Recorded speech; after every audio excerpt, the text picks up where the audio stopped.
Welcome to the Hope for the Journey podcast, a weekday wellness tips program presented by Dr. Denise Marie, Third Order Carmelite. Dr. Denise is a professionally qualified clinical psychologist, health and wellness professor and coach, counselor, plus medicinal herbs educator. Each Hope for the Journey podcast features a well-being key from Dr. Denise, helping you meet your self-care needs for living well. Listener discretion is advised because this and other Hope for the Journey episodes may contain discussions surrounding behavioral health problems and other actual potentially triggering topics. Good day, everyone. Hello, and welcome back to Hope for the Journey. I do hope things are coming along okay for you today. This is Dr. Denise speaking, and on today's episode of the podcast, I will be talking about speaking up, which is a relational self-care key for living well. As I am sure you recognize, in life, there will always be hard to discuss issues with the people you care about, such as with your spouse, with your adult child,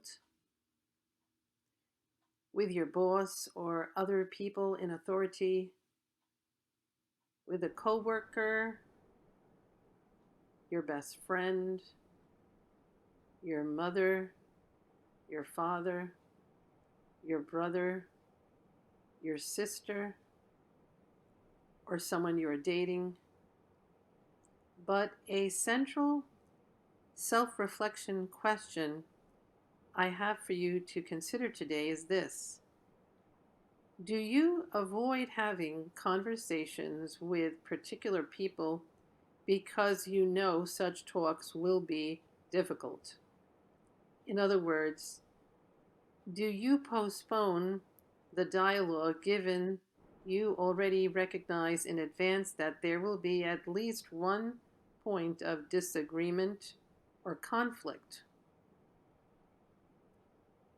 Plus, related to this central question is whether you struggle to find your voice when you find yourself in the midst of challenging discussion encounters. It is these matters which form the backdrop to this podcast topic of speaking up. And of course, more specifically, speaking up for yourself in difficult interactions with others. But first, I have to emphasize that your voice matters. Second, it is important to use your voice to stand up for what is true, good, beautiful, and virtuous. Yet speaking your mind and doing it well in difficult situations, relationship-wise, does involve a few necessary features. First, speaking your mind well involves speaking fearlessly.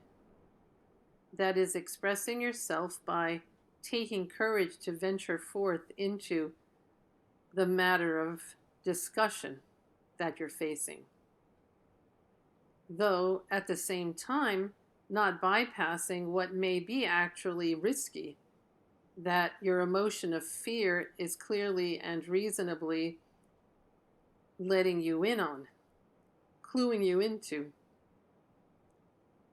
Secondly, speaking your mind well involves speaking frankly, candidly, at a level that is comfortable for you. And that means straight talking. Speaking candidly means just going at what your opinion is and revealing it to someone else. Third, speaking your mind well involves doing it in ways that will gain the respect of the other person and not lead to any conversational cutoff. Fourth, speaking your mind well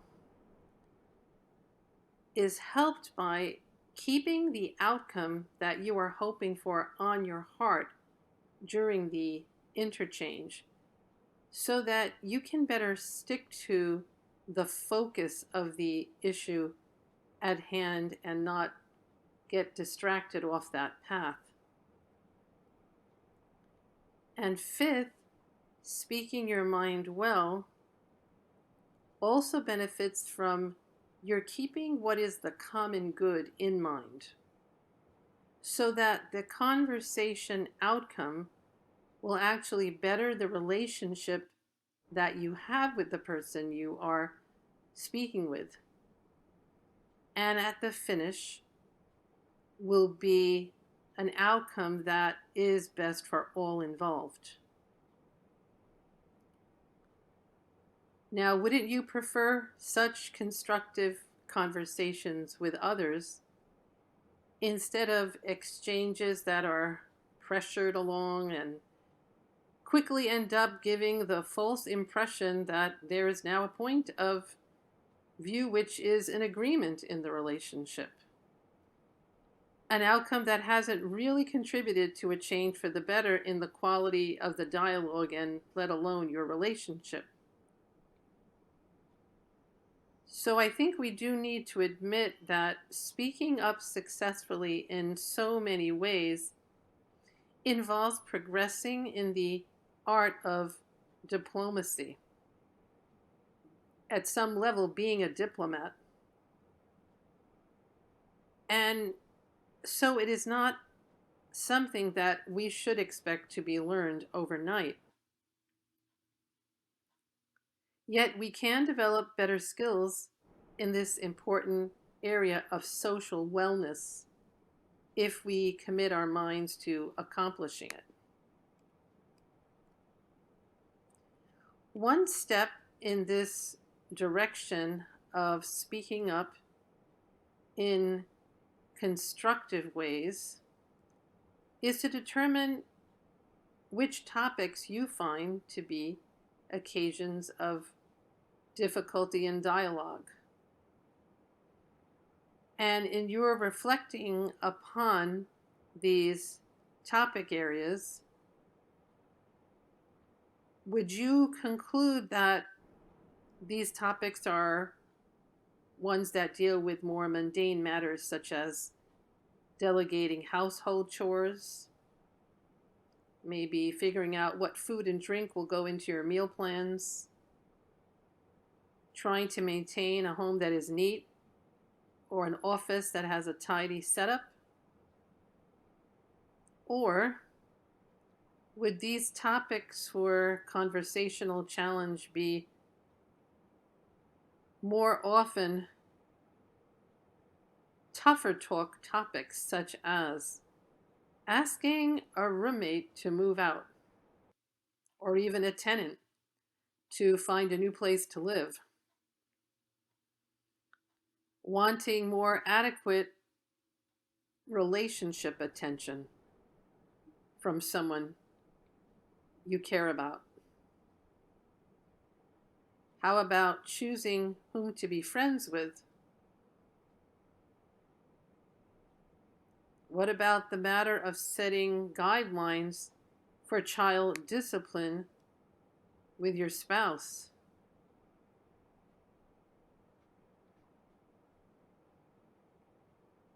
How about putting into place more workable boundaries with one or more in-laws?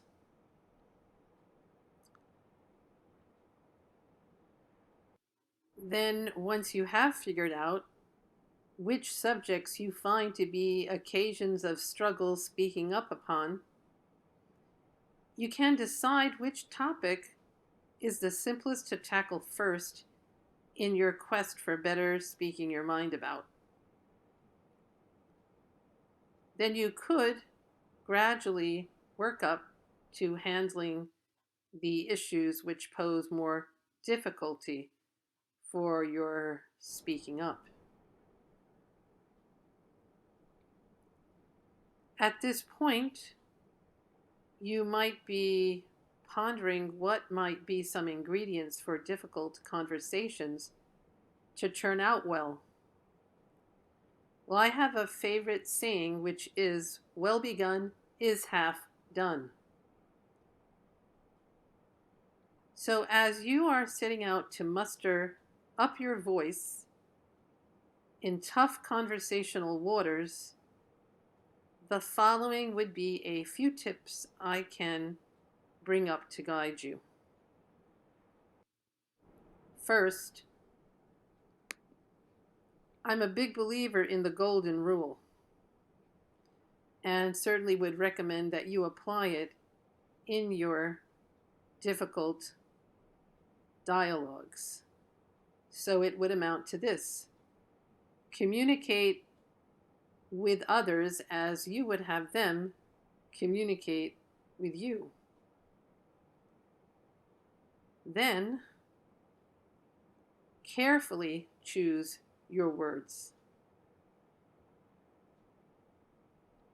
Also, share all the information that is important and necessary for the conversation to have a positive outcome.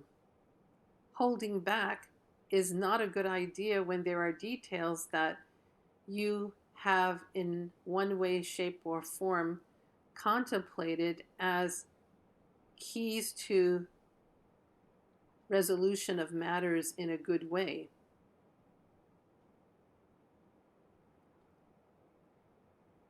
Then I would say it is good to remember to pause when you are speaking, whenever needed, to give you opportunity to really think before you speak. Additionally, I think it is good to recall the importance of avoiding a problem which is known as there are only two choices for decision-making problem, when the reality is that you can actually have several doable options in the resolution of a tough matter, including at least one or two that are actually good and you can live with. Plus, I cannot neglect to say, in the end, it is important to work together as one unit to design the next best steps to resolving the troublesome matter. And above all, keep in mind to speak the truth with love. For this next part of the podcast, I would like to point to a couple of famous persons who have a record of tackling different conversations with others, who have realized that speaking up for themselves serves their well-being in relationships.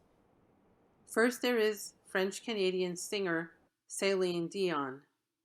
Celine has spoken up even publicly about having been conceived as the result of her mother's crisis pregnancy.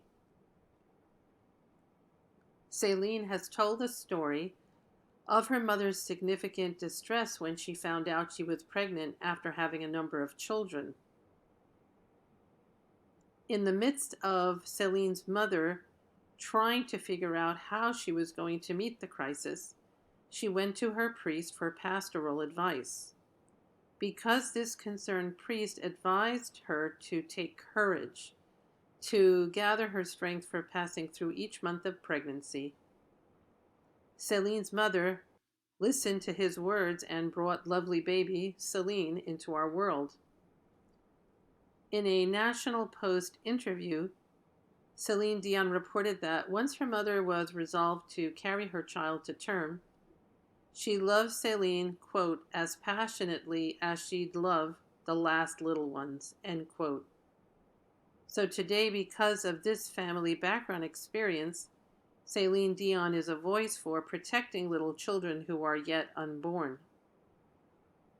Another example of someone understanding the importance of speaking up to others respectfully, candidly, without fear, and toward good purpose is Charlton Heston. Charlton Heston is the American actor who became a superstar through his roles as the leading man in many and varied Hollywood films as well as TV and theater. During Charlton Heston's lifetime, he freely spoke his mind about and contributed funds to numerous humanitarian causes, including civil rights, arts education, hunger relief supplies to Africa, and quality healthcare. So I think you can tell that both Celine's and Charlton Heston's practices of speaking their minds on challenging subjects is something they concluded is necessary for living well. For this discussion about speaking up, I discovered a piece of music that supports the social wellness benefits of speaking up. The song is relevantly named Find My Voice, and it is by an actress, singer, and songwriter named Lily Bowen. With the help of the internet, I found the song lyrics, and the ones I would like to highlight for reading to you go like this. If there's nowhere to start, there's nowhere to go. While my body's stuck in slow-mo, my life is passing by, and I'm still stuck waiting. I've been trying to find my voice. Chances of my failure make anxiety run wild, but it's not worth this fear. I've been trying to find my voice.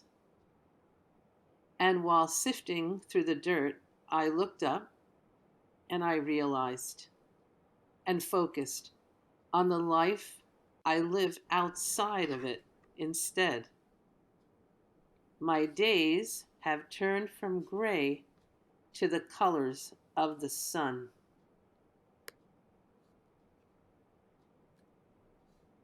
Was sick of never feeling like I'd never be enough. So I'm trying to be proud of the person I become. And now I'm living life a whole lot happier instead. In this song, Find My Voice by Lily Bowen, there are words revealing that it is worth the effort to make speaking one's mind a habit. Doing so is a practice for living well. At this place in the podcast, I would like to encourage you toward a little extra care for you and your social wellness. Therefore, I am reviewing the following: a number of health foods and plants that can be supportive of speaking up better in challenging interactions, which is our relational self-care key of the day. And remember to go over these health foods and plants with your doctor before attempting personal use, given your unique health status. So, for the benefit of your speaking your mind more, I feature these health foods and plants as complementary to the functioning of soul and body. First, I would like to point to red clover. Red clover is rich in a variety of vitamins, minerals, and more, and can help relieve stress. It actually makes for quite a robust herbal tea. Next, there is tarragon. Tarragon is a grass with numerous evidence-based health benefits, and it has a calming effect. Tarragon, therefore, can even help to relieve anxiety. Then there is Go-To-Cola. Go-To-Cola is reported to improve one's mental clarity, especially through heightened concentration. And it adds a quieting effect to one's mood. Of course, discussing with your doctor any such herbs ahead of any trial use is a good idea to ensure your particular health profile is not overlooked. In any event, it is a blessing to recognize red clover, tarragon, and Go-To-Cola as gifts of nature, which could be of potential assistance in your efforts to become more comfortable finding your voice for difficult conversations. I also have a brief item to share with you today. It is a post-it I have written to encourage you to overcome anything that may be hindering you from speaking up in tough interchanges. So I do hope you will take to heart these words from a friend, actually from the book of Acts, chapter 18, verses 9 through 10. Do not be afraid, but go on speaking, and do not be silent, for I am with you. Next, I wish to let you in on some information about a phone app that you could use to advance your relational well-being, particularly through speaking up when the conversation topic is tough. Real Talk mobile app is the name of this app. It was created by Dialogue Works. Quote, communications experts behind the popular training program Real Talk, creating real conversations for results, and Dr. John R. Stoker, the best-selling author of Overcoming Fake Talk. The online description for this Real Talk app also reads, quote, prepare in advance for touchy topics. Learn how to create real talk. In short, real conversations get results, increase respect, and build relationships, unlike fake talk, which generates chatter and drama, but never any real change. End quote. This app is reported for good use in making any type of conversation effective, whether the dialogue is difficult or less so. To enhance your social wellness, this app actually might be worth your consideration. And beyond this particular Real Talk mobile app, you can bear in mind that there are other directions for help shared in our Hope for the Journey podcast resource center located on Instagram at Cause for Hope. Now, as a way of closing this evening's presentation, I take this chance to let you know that I am glad to have spent this podcast time going over today's topic with you, discussing the relational self-care key of speaking up. And please know that I personally wish you more hope for the journey of greater well-being. The Hope for the Journey program airs weekday evenings from 7:45 p.m. to 8:15 p.m. Eastern Standard Time on Instagram and YouTube. Dr. Denise thanks you for listening to her Community Wellness podcast and wishes you to keep in mind that there is cause for hope of more well-being.